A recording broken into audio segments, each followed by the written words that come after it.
Hi, I'm Adam Summer. You're listening to the Yerushalmi Talk podcast with the support of the Yeshivat Devar Yerushalayim in Har Nof, Jerusalem. This is Demai, Chapter 6, Halacha 1, and we are getting into the differences between a sharecropper in Eretz Yisrael and the tenant farmer in Eretz Yisrael.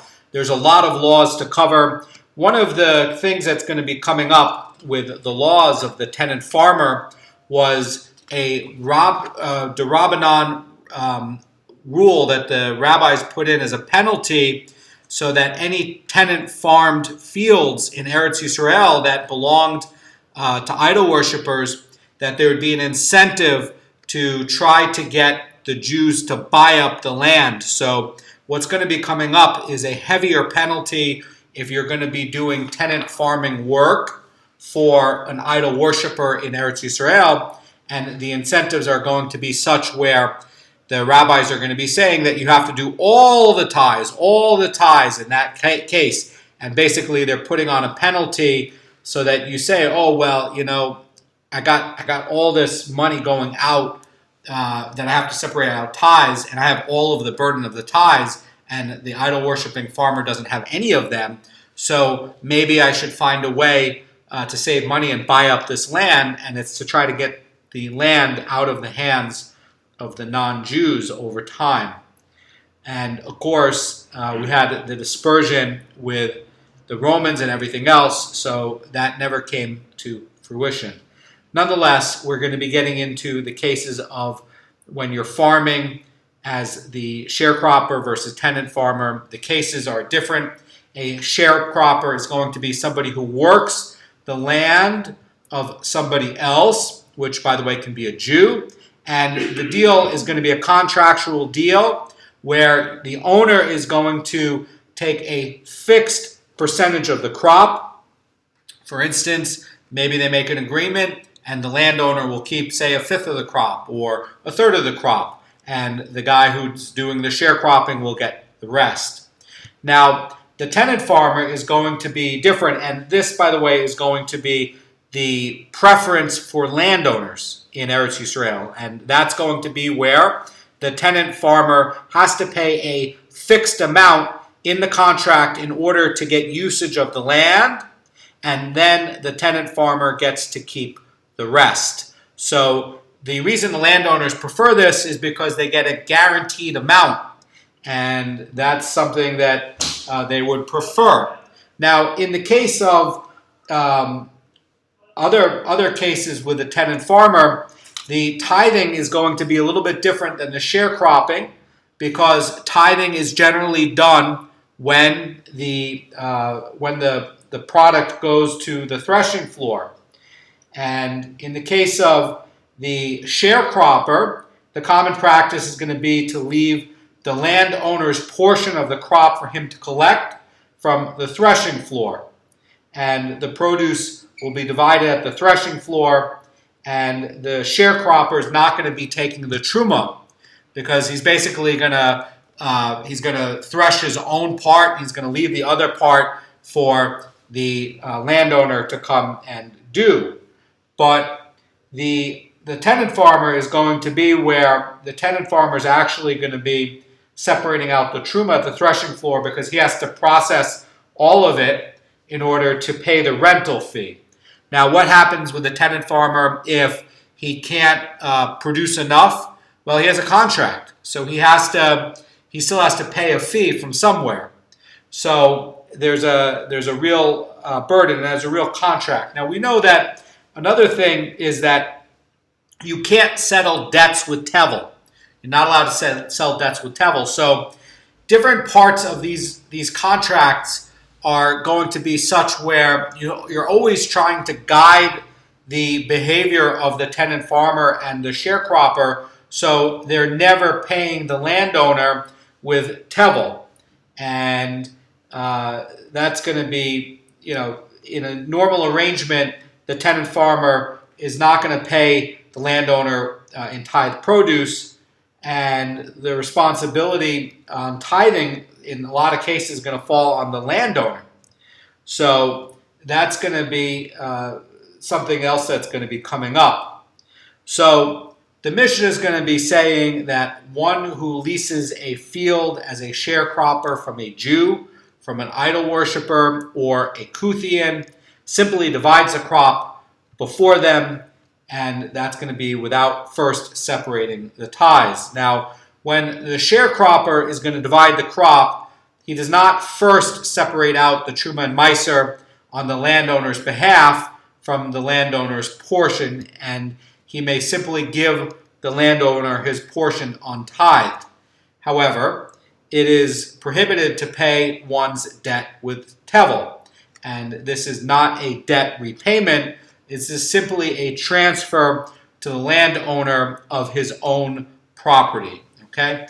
So, in accordance with the Gemara that is going to be coming up later, the Mara Fulda is going to say about this like this. He's going to say that the rabbis were worried that an obligation to tithe the landowner's portion would discourage farmers from sharecropping, and that would result in large areas of Eretz Yisrael being left uncultivated.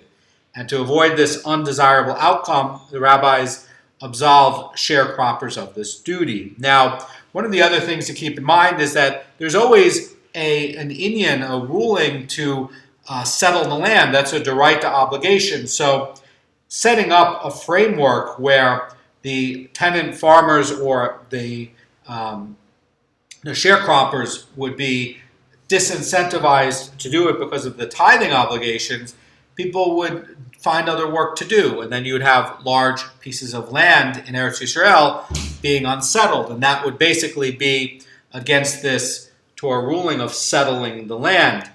So the Mishnah is stating that, this division that's talked about before them, and by the way, the Rambam is commenting on this in the Mishnah, that this is a requirement and explains that the sharecropper must divide the crop and apportion it in the landowner's presence so that the landowner will know that it is not tithed, and we will not assume otherwise, and he will not assume otherwise.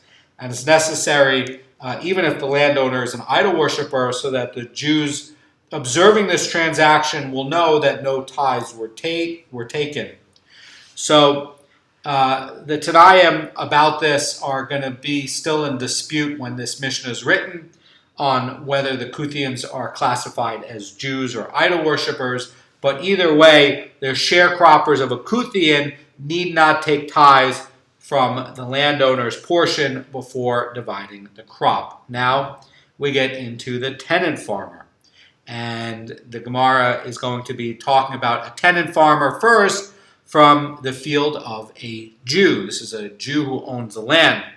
The Mishnah says, one who leases a field as a tenant farmer from a Jew separates truma from the entire crop and only then gives the landowner his portion. So the tenant farmer is charged a fixed rental for the use of the land. This, by the way, is regardless of how much gets produced, and this rental fee is payable in the form of the produce of the field's crop. So whatever remains of the crop after the field is paid belongs to the tenant farmer. Now, the normal way of doing this work, a tenant farmer does not need to pay the owner in tithe produce. He's just going to fulfill the obligation with tevel produce. And the responsibility for tithing is going to fall upon the landowner. Nevertheless, the tenant farmer must separate truma from the produce before it's transferred to the landowner. And this is going to be because he's at the threshing floor. He has to take it to the threshing floor and do it. And this is when the truma gedola gets taken out. So the contract of a tenant farmer is going to call for the payment to be made after the produce has removed from the threshing floor. This is contractual. And so the crop will still be under the farmer's control when this obligation of truma arrives. It's understood that part of the farmer's obligation is going to be to separate the crop's truma before turning it over to the landowner as his share. And he has to pay the landowner with produce that has already had truma taken out. Now, I just want to point out a comment by the Rosh on this, that this is not to say that the tenant farmer must bear the cost of taking the truma. In fact, the cost actually falls upon the landowner, since it is he who is responsible to tithe under the leasing agreement. But when the farmer pays the rental fee to the landowner, he deducts from the amount he separates out as truma. And this is really going to be a physical problem. The responsibility to physically separate out the truma is going to be the farmer's, because he has possession of the crop while it's at the threshing floor, and that's when it is. And then only after the pile is smoothed and everything is done, that's when the payment goes and gets done, and that's when the landowner can collect it. It's just a physical problem of when the processing for Truma Gedola gets done, and this gets deducted from the amount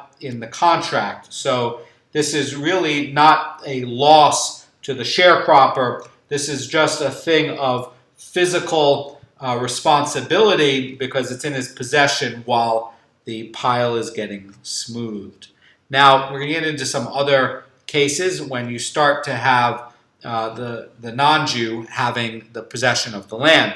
The tenant farmer is going to separate only the truma but not the other tithes. And the Mishnah is going to get into this permit. Rabbi Yudah says, when is this said? When the tenant farmer need not separate other tithes, when he gave the landowner produce of this field and of this species. So we're talking about a single crop and a single field sharecropper or tenant farmer. Now, what would happen if you have a tenant farmer that contracts for barley, and instead of barley, he's growing half the field in wheat? That's a problem, because wheat is going to take more nutrition out of the field. And that's also going to be a problem if you now have a field where I'm contracting just for wheat over here in Mr. X's field, and I'm also going to make a contract as a tenant farmer in Mr. Y's field, and I'm also going to grow barley. Well, you can get into some contractual problems now that you're growing the same crop in two different landowners' fields, because you might have a case where it could look like you're playing games with tithes and payments, and you can get into a problem of settling your debts and in a way that's not kosher. And again, there's restrictions on how you're going to be settling your payments and debt obligations. So the problem is going to come in this Mishnah where it says, if, however, he gave the landowner produce of a different field or a different species, he separates all the tithes and only then gives the landowner the portion. So you're going to have a Morris-Ide problem if you're growing barley, for example, in two different landowners' field, because it could look like perhaps you're using this field to pay that field's burden. And so the rabbis are going to be putting on that you don't just have to separate out truma, but you have to separate out all the other tithes on your expense, including the Meiser Rishon, the Meiser Sheni, and so on. So it's going to actually be the person growing it, not the landowner, but the person growing it who's going to bear the cost of this. And if he transfers the product to the landowner, the full portion is going to be tithed, and the landowner does not need to deduct the amount of the tithes from the landowner's total. So he may not deduct it. In other words, in the contract, he's not allowed to. Now, the reason that the tenant farmer must pay the landowner in full in tithe produce is to shoulder the burden of the landowner's tithes, and it's prohibited to pay the debt with tevel. And where the payment to the landowner is from the very field and the very species named in the rental agreement, it's going to be obvious that the payment to the landowner represents a transfer of the landowner's rightful share of his own crop, and it's not intended as a payment of the tenant's debt. But the problem comes when the produce is transferred from a different field or a different species in the contract. And this is obviously not the landowner's rightful share of the crop, and is going to appear and be a Morris-Ein problem because it's going to look like the payment of a separate debt from a separate field. And then this payment could be done in a way where it's being done with tevel, and a payment may not be done with tevel. Therefore, the produce must be fully tithed before you give it to the landowner. And the landowner agrees to accept the untithed produce only when the farmer adheres to the original agreement to pay from his own field and from the species originally agreed upon. And where the tenant farmer is trying to go around that agreement and grow barley over here and barley over there, and then you can end up where he's going to be paying in tevel, only then the rabbis are going to be putting on this restriction that all the tithes must be done on the shoulders of the tenant farmer. Now, the other case would be on different species. Why? Because if you're farming half the field in barley and half the field in wheat, you contracted for one species.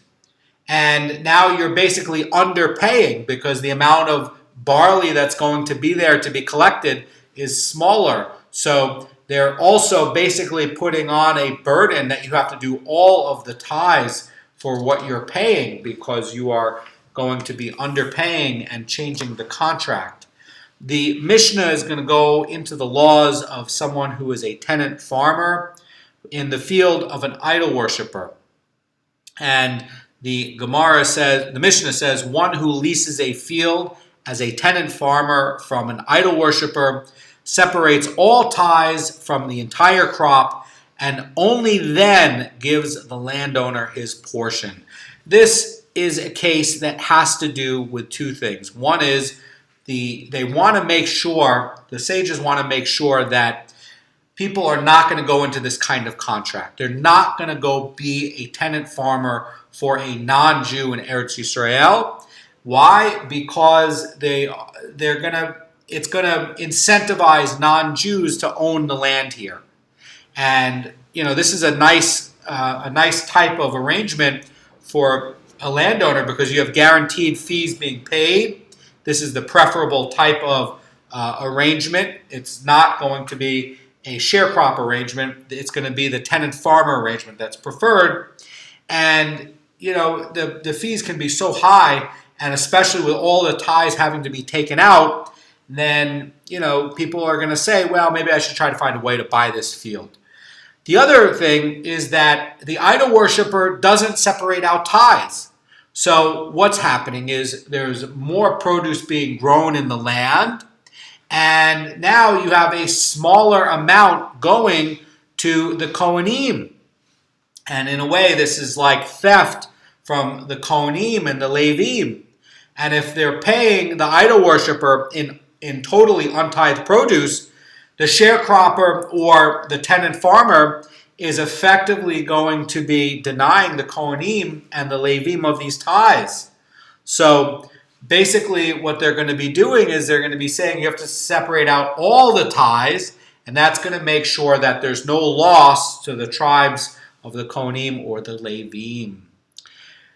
Now, the last ruling is talking about a tenant farmer, and the Mishnah now is going to talk about the sharecropper. And Rabbi Yehuda says, even one who leases his ancestral field as a sharecropper from an idol worshiper separates all tithes from the crop and only then gives the landowner his portion. Now, this is talking about a Jewish sharecropper on ancestral land that was confiscated by the idol worshipping owner and subsequently contracts with the idol worshipping owner to be a sharecropper in this field. Wow, what a deal. So the sharecropper is not required to separate tithes ordinarily from the landowner's portion, but over here the rabbis are giving onto this fellow the full portion of tithes, and he may not deduct the cost of the tithes from the landowner's portion. Normally, on the Truma And the other parts in the tenant-farmer agreement, they can separate out the tithes from the landowner's portion. But in the case where the rabbis are putting on this penalty, they may not deduct it. It is fully on their shoulders. And the objective is to encourage the sharecroppers to redeem his ancestors' field from the current landowner. And they're basically hoping that the extra tithes are going to make it worthwhile to purchase the field rather than continue to lease it. And that is the comment by the Rosh. So the Mishnah is basically going to be ruling that a sharecropper need not tithe the landowner's portion, regardless of whether the landowner is a Jew or an idol worshiper. Now, that is not the halacha lemaisa. The Gemara is going to cite the opposing view. Rabbi Yochanan says in this Gemara, these are the words of Rabban Shimon ben Gamliel, and he is the author of this Mishnah's ruling.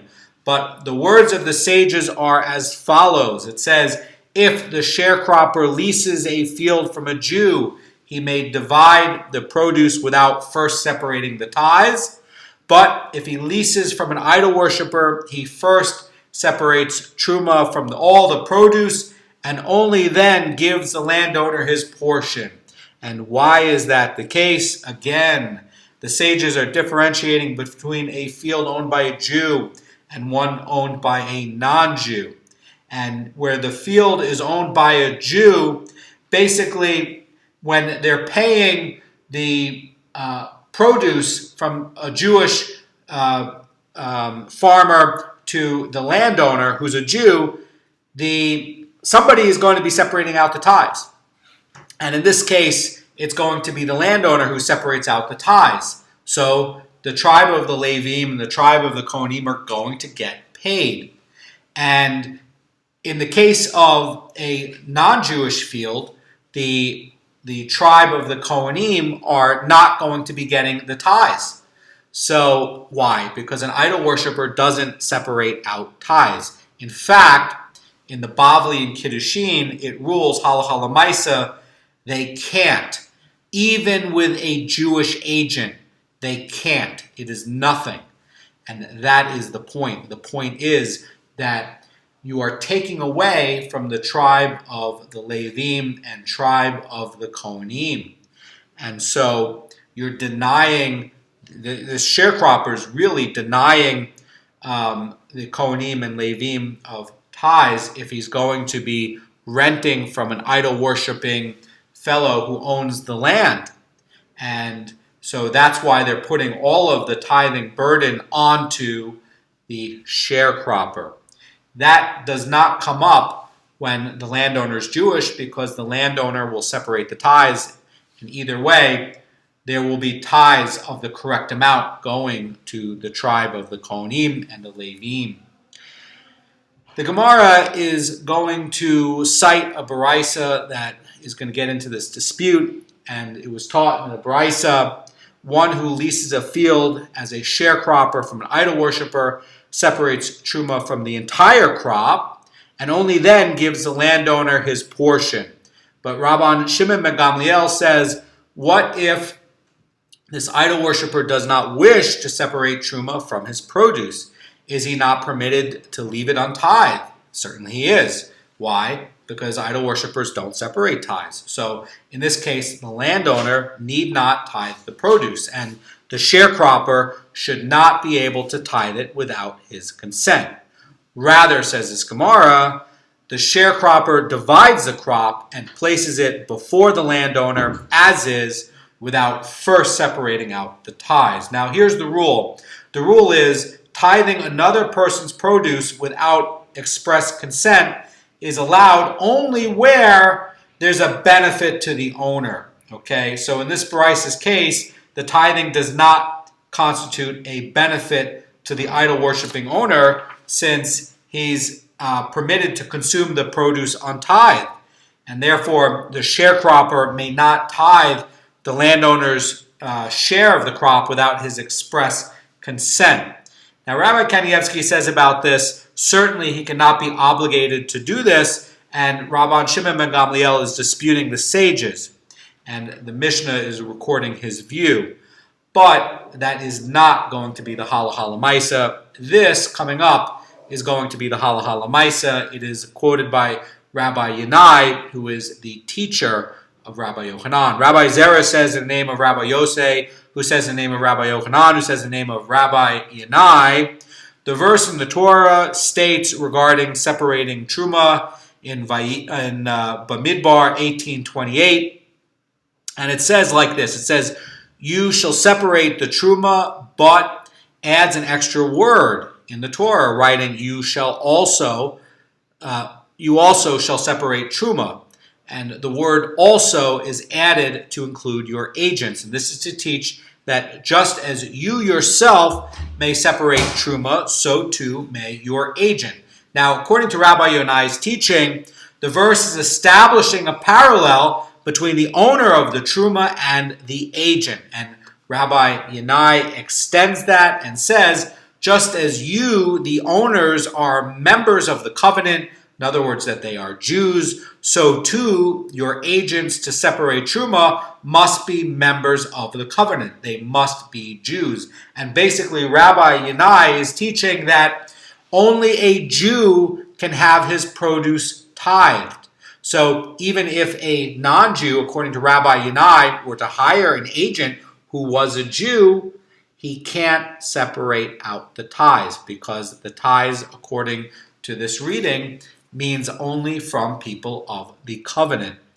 And the teaching is going to continue. It's going to say the verse implies that only you, a Jew, can appoint an agent to separate truma, but an idol worshiper cannot appoint an agent to separate truma. That's going to be the halacha l'maisa, and that is recorded anonymously in Bavli and Kiddushin. The Gemara is going to cite a disagreement, but that's not going to be the halacha l'maisa. Nonetheless, the Gemara continues. Rabbi Yasa thought to say this means that if an idol worshiper cannot appoint his fellow idol worshiper as an agent for truma, but with regards to appointing a Jew, the idol worshiper also can appoint the Jew as the agent for his truma. And to this, Rabbi Zera responds. He says, but from the verse itself, we see otherwise, that an idol worshiper may not appoint even a Jew to be his agent for truma. And this can be seen as follows. The verse teaches that you, basically a Jew, can appoint an agent to separate truma. Now, Rabbi Zera continues, says, now, is this not referring to where the agent is also a Jew? Presumably it is. And so too, we deduce from this verse that an idol worshiper cannot appoint an agent, even where the agent is a Jew. In other words, this teaching that is in the tradition of Rabbi Yonai, as Rabbi Zera replies back to Rabbi Yasa, is that only a Jew can have truma separated out, and only a Jew can hire a Jewish agent to separate truma, and the tithes of the non-Jew are nothing. That's the halacha l'maisa. Gemara is going to continue in the support of Rabbi Yasa. Rabbi Hoshaya asks and says, but a Beraisa supports the view of Rabbi Yasa. And Rabban Shimon ben Gamliel says, what if the idol worshiper does not wish to separate truma from his produce, and he need not separate truma? Accordingly, the sharecropper also may not separate it without the idol worshiper's consent. But from this Beraisa, we see that the Jew may not act as the idol worshiper's agent to take truma without his consent. So we can infer from this that the idol worshiper does give consent, and it would look like, according to what Rav Hoshai is pointing out, that the Jew may act as the agent. And that, by the way, would look like the view of Rabbi Yasa. That, again, is not going to be the halacha.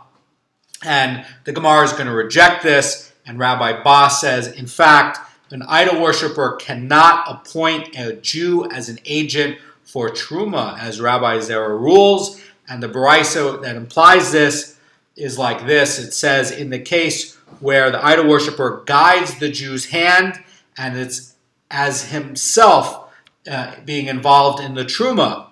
In other words, that when you hire an agent, it's like the agent is really like your hands doing it. And because an idol worshiper with his own hands can't separate out truma, even with the help of a Jew, and if it's like the idol worshiper were holding the Jew's hands to separate it, it's still the idol worshiper's hands. And it's not a case, even if he's acting as an independent agent. In other words, that this, by the way, comes up as a Tanaic dispute in the Tosefta and Trumos 119, but that's talking about where even the idol worshiper is trying to perform the tithing itself, and basically what they're ruling is that it's not truma, and even if he's there and he's present and he's actually helping the tithing with the Jew, it's still not truma. It can't be done, and that is the point. The Gemara cites a baraisa that explains the differences between the different methods of leasing a field, and it says like this, to tie it up. It says that a tenant farmer pays with produce from his field, and a renter pays with money, and both the tenant farmer and a renter are basically going to pay a set rental fee. However, the tenant farmer is going to pay with produce of the field, while the renter is going to pay with money. And it continues, and it says that a sharecropper pays a percentage of a crop, like a half, a third, or a quarter. And that is going to be the three different ways to rent from a landowner. And one of the differences regarding the source of the rental fee is going to be that, one who's renting a field for a fixed sum of money, should he choose to pay with the field's produce, must tithe the produce before transferring it to the landowner. Why? Because his debt to the landowner is entirely independent of the field, and his use of untithed produce to pay the debt is a violation of this prohibition to pay one's debt with tevel. And once the tithes are taken, the produce is no longer tevel, and it can be used as a payment. And that is going to be a contractual problem and a distinction. You're not allowed to pay with tevel. Have a great day.